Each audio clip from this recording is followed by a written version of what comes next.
کیسے گئے؟ عقل کہے گی جناب کہ یہ جو اتنا سفر طے کیا گیا کتنا وقت لگا، اور کیسے ہو سکتا ہے کہ اتنے ہی وقت میں چند جو ہے 1 سیکنڈ کے حساب سے بندے نے وضو کیا ہو، پانی خشک کرنے میں کتنا وقت لگتا ہے؟ بستر سے بندہ باہر نکلے ٹھنڈا ہونے میں کتنا وقت لگتا ہے؟ بولیے۔ دروازے سے باہر نکلے، وہ جو زنجیر والی کنڈیاں ہوتی ہے اس کو ہلتے ہوئے ہلنے کے بعد رکنے میں کتنا وقت لگتا ہے؟ عقل یہاں پہ سوال اٹھائے گی بھائی کیسے ہو سکتا ہے، لیکن رب نے فرمایا کہ یہاں پہ عقل کا کام ہی کوئی نہیں، تمہاری سوچ کا کام کوئی نہیں، تم چھوٹے ہو، تمہاری سوچ بھی چھوٹی ہے۔ عقل کا کام ہے تنقید کرنا، عشق کا کام ہے سر کو جھکا دینا۔ کتنی باتیں ایسی ہیں، کیا کیا میں بیان کروں۔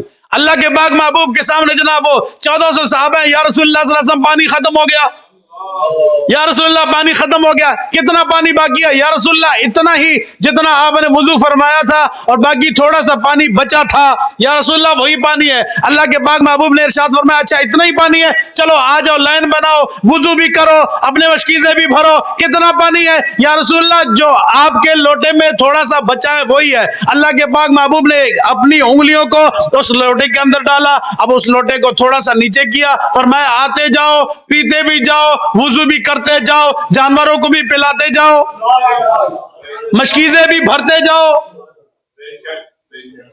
1400 صحابہ نے وہاں پہ پانی پی بھی لیا، مشکیزیں بھر بھی لیے، جانوروں کو پلا بھی دیا، اپنی حیثیت کے مطابق پانی سنبھال کے رکھ بھی لیا، لیکن پانی ختم۔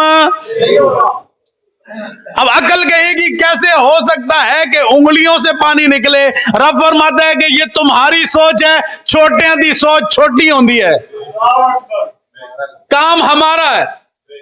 پاک محبوب کی انگلیوں سے پانی نکالنا بھی ہمارا کام ہے، اور اس کو جناب وہ اس سے جناب 1400 صحابہ، کیا صحابہ سے پوچھا گیا کتنے تھے اس دن؟ انہوں نے کہا جی لکھ بھی ہوندے تے پانی کافی سی۔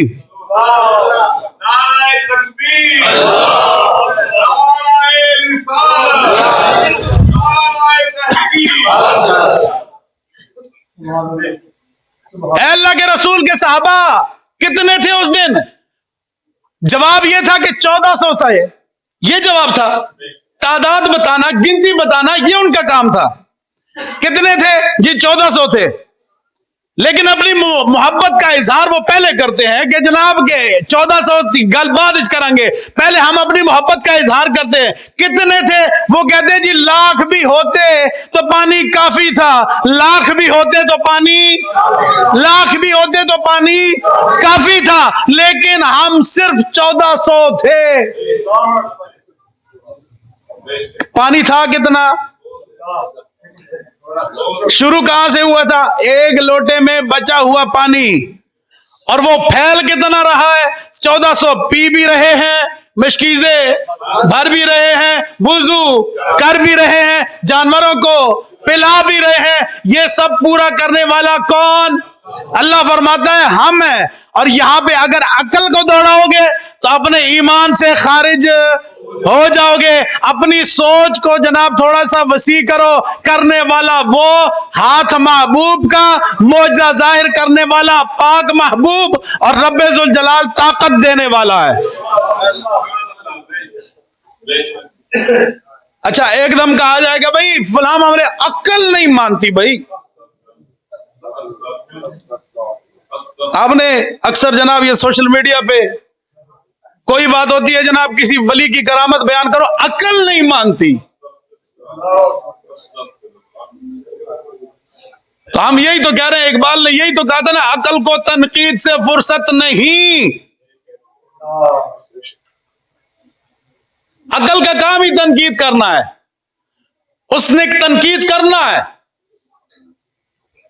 فوراً کہیں کہ جناب کہ یہ ولی کی کرامت ہے، یہ ایک نیا فرقہ بن چکا ہے۔ اور بھائی مجھے یہ بتائیے، حضرت سلیمان علیہ السلام کا امتی آنکھ جھپکنے کی دیر میں دور سے تخت لے کے ملکہ بلقیس کا حضرت سلیمان علیہ السلام کی خدمت میں پیش کر رہا ہے کہ نہیں؟ بولیے. جن کہنے لگا جی میں کتنی دیر میں لے کے آؤں گا؟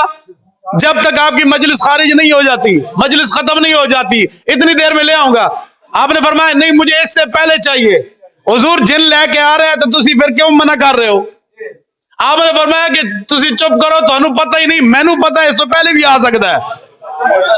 اے اللہ کے نبی آپ خود کیوں نہیں لے کے آتے؟ اچھا ایک سوال یہاں پہ اور بھی کریں گے کہ جناب صحابہ کے پاس اگر کرامات تھی تو صحابہ نے کرامات دکھائی کیوں نہیں؟ نبی اکرم صلی اللہ علیہ وسلم کے دور میں کیوں نہیں دکھائی؟ یہ اعتراض فوراً کریں گے بھئی نبی کے دور میں کیوں نہیں دکھائی؟ میں نے یہ دسو سورج چمک رہے ہوئے ستارے نظر آندے؟ ستارے ہیں یا نہیں؟ نظر کیوں نہیں آ رہے؟ سورج کی چمک زیادہ ہے، سورج کی روشنی زیادہ ہے. تو جب آفتاب نبوت چمک رہا ہو، نعرہ تکبیر، نعرہ رسالت، نعرہ حیدری، تاجدار ختم نبوت، تاجدار ختم نبوت، تاجدار ختم نبوت، آسمان کا سورج چمک رہا ہو تو آسمان کے ستارے نظر نہیں آتے. کیوں؟ آسمان کے سورج کی روشنی غالب ہوتی ہے. اسی طرح جب آفتاب نبوت چمک رہا ہو تو ہدایت کے ستارے نظر نہیں آتے کیونکہ آفتاب نبوت کا نور غالب ہے. یہ تمام محدثین نے بیان کیا ہے اس کو. اگر مثال کے طور پہ اس وقت کسی صحابی کی کہ جناب کرامت دکھائی جاتی تو پھر پاک محبوب کی شان میں کمی رب برداشت کرتا؟ بھائی پاک محبوب کے ہوتے ہوئے کسی اور کی طرف کوئی رخ کرے، رب تو کہتا ہے کہیں بھی ہو تم سے غلطی ہو جائے تو پاک محبوب کے پاس آ جاؤ، اور قیامت تک ہو جائے تو پاک محبوب کے پاس آؤ. تو سوچنے کی بات ہے یہ ہے کہ حضرت سلیمان علیہ السلام کا امتی اگر جناب اس دور میں حضرت سلیمان علیہ السلام اس سے خود تخت منگوائیں، خود تخت منگوائیں، خود لا سکتے تھے لیکن ان سے منگوائیں، نہیں سمجھ آئی؟ خود معجزے کے طور پہ منگوا سکتے تھے، لا سکتے تھے، لیکن ان سے منگوایا. اور وہ لے کے کتنی دیر میں آئے؟ جتنی دیر میں آنکھ جھپکی جاتی ہے، آنکھ جھپکائی سامنے تخت موجود. اب عقل کے اندھے کو اتنی بات سمجھ نہیں آتی کہ قرآن صرف مسئلے کو ٹچ کرتا ہے. اگر قرآن تفصیل بیان کرے تو یہ ایک جلد نہیں، یہ کئی جلدیں ہوں. قرآن نے صرف کہا کہ واقیم الصلاۃ، نماز قائم کرو. قرآن نے یہ نہیں کہا یوں کرو، یوں کرو، یوں کرو. یہ نہیں کہا کہ جب ہاتھ باندھے ہو تو یوں پڑھو، جب رکوع میں جاؤ تو یوں پڑھو، سجدے میں جاؤ تو یوں پڑھو، اتحیات میں بیٹھو تو یوں پڑھو، فجر کی اتنی پڑھو، ظہر کی اتنی پڑھو، عصر کی اتنی پڑھو، مغرب کی اتنی پڑھو، عشاء کی اتنی پڑھو. قرآن نے صرف یہ کہا کہ نماز قائم. تفصیل کون بیان کر رہا ہے؟ تو اب اللہ کے پاک محبوب سے پوچھتے ہیں کہ یا رسول اللہ صلی اللہ علیہ وسلم اس کی تفصیل کیا ہے؟ حضرت سلیمان علیہ السلام کا امتی تخت لے کے آ رہا ہے اور آنکھ جھپکنے کی دیر میں لے کے آ رہا ہے. یا رسول اللہ صلی اللہ علیہ وسلم بس صرف ان کے لیے خاص تھا؟ فرمایا نہیں، رب اغبر اشعث لو اقسم باللہ لابرہ.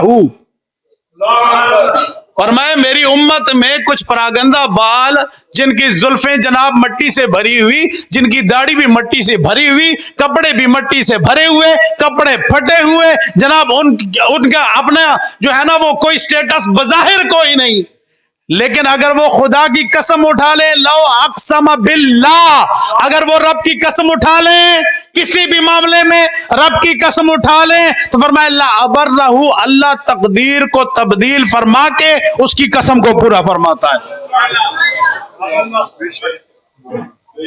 اب اللہ کے پاک محبوب سے مختلف مقامات پہ حدیث ہیں، کہیں گے جی وہ تو سلیمان علیہ السلام کا امتی کا واقعہ تھا. کہ اتنا نہیں سوچتا کہ اللہ کے قرآن کا بیان کرنے کا مقصد کیا تھا کہ اگر سلیمان علیہ السلام کا امتی اتنی بڑی کرامت رکھتا ہے تو امام الانبیاء کا امتی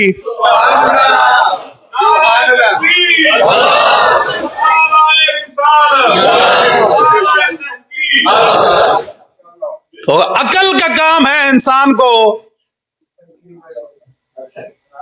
لیکن یہ بھی سوچنا چاہیے کہ عقل کی جو ہے نا وہ جو تنقید انسان کرتا ہے کسی پر، جو انسان تنقید کرتا ہے اس کے لیے علم کی ضرورت ہوتی ہے. کس چیز کی؟ اور جب انسان نکتہ چینی کرتا ہے اس کے لیے انسان کی بیوقوفی کافی ہوتی ہے. جب انسان نکتہ چینی کر رہا تھا بندے نے پتا ہے کہ بھئی یہ فضول پنگا لے رہا ہے، ایسا ہے کہ نہیں؟ عقل کے لیے جو ہے وہ تنقید کرنے کے لیے انسان کے پاس علم ہونا ضروری ہوتا ہے. جس کو اتنا نہیں پتا کہ عربی گرامر کیا ہے، جس کو یہ نہیں پتا کہ قرآن کی تفصیل کا مقصد کیا ہے، جو یہ کہے کہ بھائی حضرت سلیمان علیہ السلام کے امتی کی کرامت تو مانیں گے کیونکہ قرآن نے کہا ہے، باقی کسی کی نہیں مانیں گے. اور بھائی قرآن کا مقصد، اس کی منشا، اس کی مرضی تو سمجھو. قرآن تمہیں یہ بتانا چاہ رہا ہے کہ اگر سلیمان علیہ السلام کا امتی اتنی طاقت رکھتا ہے تو امام الانبیاء کی آل سے شیخ عبد القادر جیلانی بھی طاقت رکھتا ہے. اگر سلیمان علیہ السلام کا امتی آنکھ جھپکنے میں تخت لا سکتا ہے تو جو جناب داتا صاحب کے لیے تو مشکل ہی کوئی نہیں. عقل کو دین کے تابع کرنا، یہ نہیں کہنا کہ بھئی فلاں چیز میرے مخالف جا رہی ہے، میری عقیدے کے مخالف جا رہی ہے، جو میرے پاس دلائل ہیں اس کے مخالف جا رہی ہے. عقل نہیں مانتی. اور بھئی عقل کا کام ہی کیا ہے جناب؟ یہاں پہ دین کے معاملے میں عقل کا کام ہی کوئی نہیں.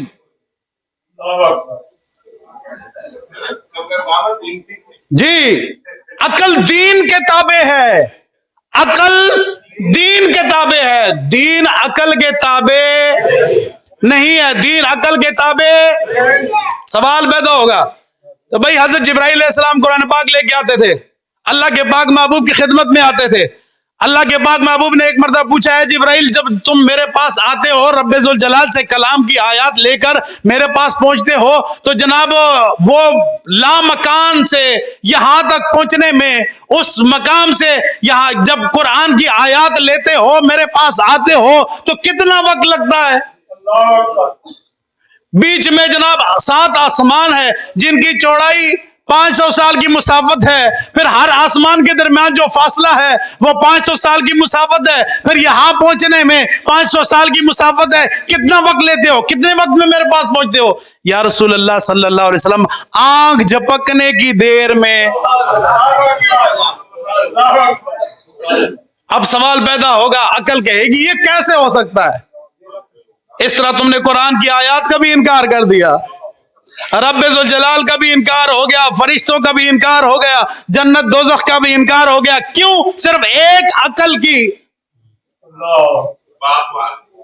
عقل کی وجہ سے، عقل کے سوالات کی وجہ سے، عقل کے کہنے پر دین میں جناب نکتہ چینی کرنے کی وجہ سے.